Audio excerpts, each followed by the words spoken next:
Arambagh BJP সাংগঠনিক জেলা সভাপতি তথা পুরসুরার বিধায়ক বিমান ঘোষ আরামবাগের আশা বৃদ্ধাশ্রমে খাদ্য সামগ্রী তুলে দিলেন।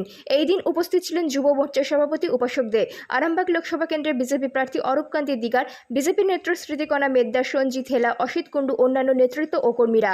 সাংবাদিকদের প্রশ্নের উত্তরে কি জানাচ্ছেন জেলা সভাপতি সহ বিজেপি প্রার্থী, তাদের মুখ থেকেই বিস্তারিত শুনুন। 24 আওয়ার্স আরামবাগের রিপোর্ট।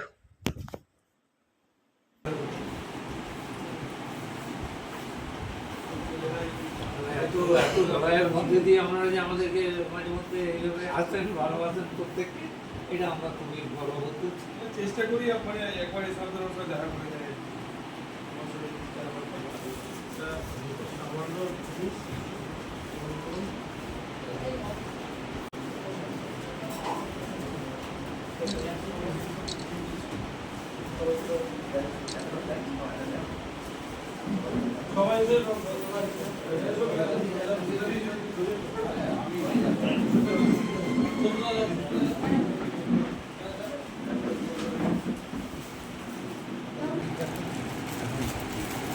বিমান বাবু তো এলেন এখানে, কি বলবেন? প্রায় আসেন।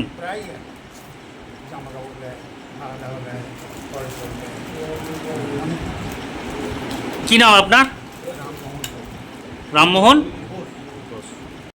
খুব ভালোই লাগছে, কারণ উনি তো মাঝে মাঝে আসেন আমাদের এখানে এবং আমাদের সব খোঁজ খবর নিয়ে যান এবং মাঝে মাঝে এই খাওয়া দাওয়া একটু ব্যবস্থা করে এরপরে না উনি তো ভালোই দেখাশোনা করেন? আপনাদের সাথে সময় কাটাই। হ্যাঁ। কি নাম আপনার? আমার নাম সোমনাথ মাইতি। এই আশা এখানে যে আমাদের হল আছে, আমাদের যে আশা ইয়ে আছে সেবাশ্রম, এখানে আমরা বিমানবন্দর প্রতিবারই আছে।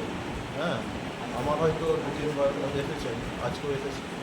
এনাদের যে আছেন এখানে বৃদ্ধাশ্রম, সেই বৃদ্ধাশ্রমের ওনাদের সেরকম কিছু করতে পারিনি, তবে মনে আশা আছে হ্যাঁ ওনাদের পাশে দাঁড়ানো বা কিছু করার, সেইভাবেই আমরা এসেছি।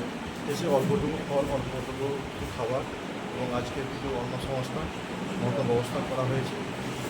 পাশে দাঁড়াবারই একটা উদ্যোগ, হয়তো বিশেষ কিছু করতে পারছি না, পাশে দাঁড়াবারই একটা উদ্যোগ নেওয়া হয়েছে। প্রবীণ নাগরিকদের পাশে দাঁড়িয়ে কেমন লাগছে? খুব ভালো লাগছে, ওনাদের হাসি দেখলে আমাদের মন ভরে যাচ্ছে। হ্যাঁ, ওনাদের হাসিটাই যেন দেখতে পাই, এটাই আমাদের কাম্য, এটাই আমাদের ভালো লাগছে। আমার নাম অরূপকান্তি দিগার, আমি এই 2024 বিজেপি প্রার্থী ছিলাম। এখানে আসার জন্য কোনো পার্টি পলিটিক্স, কোনো এমএলএ, কোনো ইলেকশন এরকম কোনো বিষয় নেই। আমি এখানে আছি নিজের মনের খুশিতে আসি, এসে এনাদের সঙ্গে কথাবার্তা বলি, বলে কিছুটা সময় কাটিয়ে যায়। বছরে 4-5 বার আসি বিভিন্ন সময়। এখন এসেছি, আপনারা জানেন যে গতকাল ভারত কেশরী ডক্টর শ্যামাপ্রসাদ মুখোপাধ্যায়ের বলিদান দিবস গেছে এবং আগামী 6 জুলাই পর্যন্ত এই গ্যাপটায় আমাদের সেবা কাজ হয়। তো সেবা কাজের একটা মাধ্যমও ছিল, সঙ্গে এই বিষয়টা আমার আসারও ছিল, অনেক দিন থেকে আসা হয়নি, ইলেকশন চলার জন্য ব্যস্ততার মধ্যে ছিলাম। এলাম, মানুষের সাক্ষাৎ হলো, খুব ভালো।